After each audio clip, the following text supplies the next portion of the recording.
The decision of the All Progressives Congress to hike the prices of its nomination forms ahead of its national convention seems to have set off a collective feeling of shock and outright rejection among sections of Nigerians.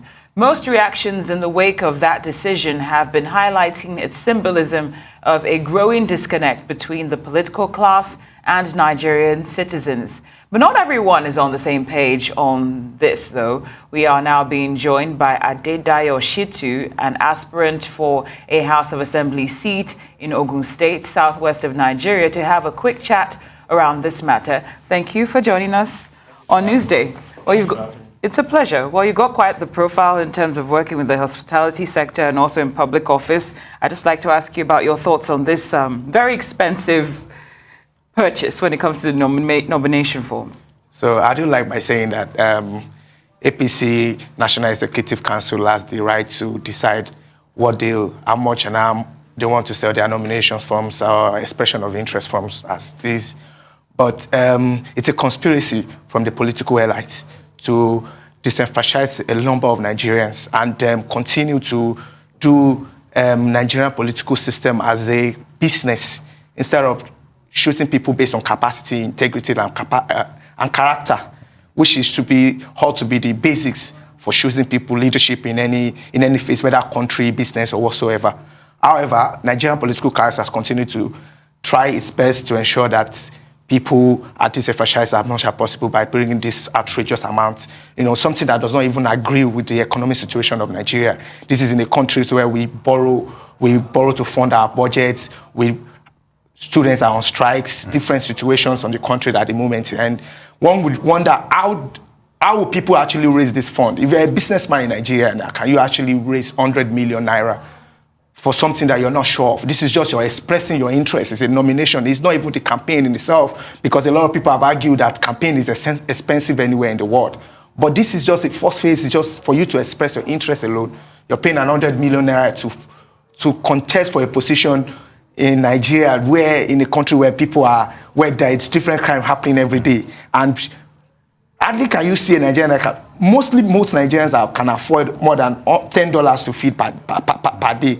So I wonder how someone wants to raise more than $80,000 just to express his interest in contesting. Okay, Adedayo, you've made an interesting point there, but you're also an aspirant for the parliamentary position in Ogun State. But do you think there's growing disconnect between the political class and citizens over time when confronted with scenarios such as what we just said? Yes, that's the reality of Nigeria, and that's what needs to be addressed. There is a huge disconnect between the people and our leadership.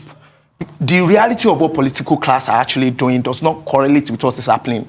You wonder, an average professor in a university cannot raise saving 100 million for his whole career might be very, very extremely difficult, because an average professor earns less than 500,000 per month. So how do you save it? So that means a professor of political science that has been in political science cannot come and contest for that position on the biggest platform in Nigeria.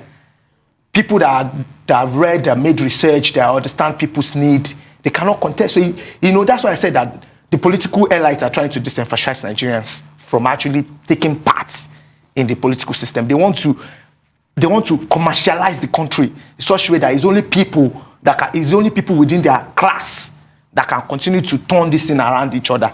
And it's so saddening. It's continued to gap between the people and the political elites. And I will appeal to most political parties and even aspirants and aspirants that want to run for office that APC, PDP are not the only parties in Nigeria. There are other platforms. If you are popular in your grassroots, you are popular from wherever you're running from, and I advise you to go to other places because basically what we need in this country is people of character, capacity, and integrity, not just money bags. What we have currently is only people that can afford it, that can do it. So that's my thoughts on that, actually. We actually spoke with a lawyer yesterday on this matter in terms of is this the amount at which this nomination form has been pegged, 100 million naira? If it's something that we can that as the electorate, we just have to accept it because it's coming from the ruling party, or we can actually protest this. And he made mention that it can be challenged in the National Assembly by laws being enacted and whatnot. I'm wondering, based on your stance, if this is something that you might consider spearheading in terms of the of protesting this price. If you do get in. If you do get in. So to the best of my knowledge, actually, I'll speak to I'm not a lawyer.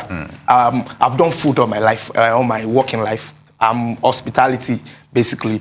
To the best of my knowledge, the new electoral act that was just being enacted, the president can spend at least 5 billion naira for his campaign. So that is what the law pegged this at. So if you compare 5 billion naira to 100 million, it's still within the law. So now this is not a conversation of legality. It is a conversation of morality. It's a conversation that speaks to our existence, actually. On the legal ground, they are right. Because the president can spend at least 5 billion for him to actualize his aspiration. That's what the law says. And a governor of a state can spend at least 1 billion naira to actualize his aspiration. I contested for National Assembly. I can spend at least 25 billion to actualize my aspiration. That's what the new electoral law says, which is weak in itself. That is what the parliament is a responsibility on the parliament to revisit all these things. Because, come on, anybody that can afford this thing in this system, in this current dispensation, actually, it is that where the funds are coming from should be questionable. If you cover 100 million, you better a business or whatever you are involved in something that is not certain. I think on this platform alone, there is about 11 or so aspirants already that has already shown interest. So it's not sure that you now go and take 100 million out and you now begin to see it's a risk. It's not a sure business return that you want to invest in. So a businessman cannot even do it. So the law of our land needs to address things like this and ensure that they compel political parties to ensuring that they don't take this kind of decision. And not too young to rule laws that brought people like us to contest. This is my second time of running, actually. I ran in 2019, the same position I'm aspiring to run again. The law to run is why you see the concessions that are making. They say that, okay, you can have 50% discount if you are less than 40 years. You can have this. All these laws, all these things is what the law actually compelled them into doing. So the law should go further and keep compelling them. If Arise News, for instance, want to employ somebody to come and be the managing director of this company, you advertise, you bring people, you check their CVs, their credentials, their experience, the capacity is the basis at which. So the political party needs to be compelled by law to adhere to these processes and not really about money. Some other people also argue that anybody that wants to be the president of Nigeria should have to belong to certain cadre. You have to get that it's not cheap to run politics.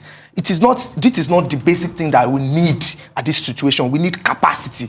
We need people that have the experience. We need people that know the technical know-how to manage our economy, to manage our security situation, not people that have money.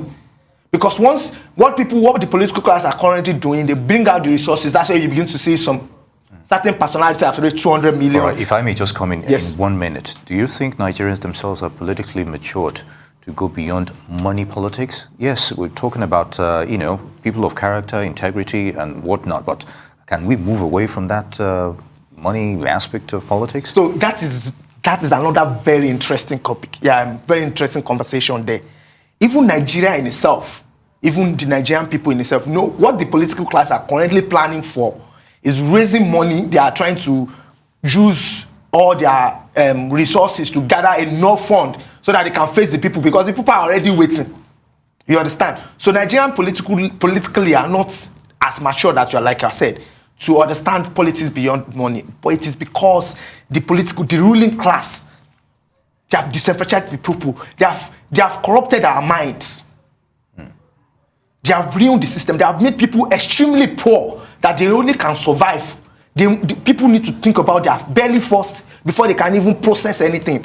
That is the situation that the country is. People, I I walked through the most rural part of Ogun State in Ijebu-Igbo where I ran for election in 2019. I'm contesting in Ijebu-Igbo. I went to Oshun-Budepo, all the villages around Toguberu. There are rural places, there are no roads, there are no lights. You cut water, you follow little lines, you know. But in these places, what people want is just survivor. They just want survivor. They prefer people that will come and give them 1,000 naira than people that will bring the message of hope. All right, so the mindset is also an issue, as it were. Yes. All right, Adedayo Shittu, I'd like to thank you for your thoughts on this issue. An aspirant to Ogun State House of Assembly, we wish you the best of luck. Thank you. You're the best. Thank you. Thank you.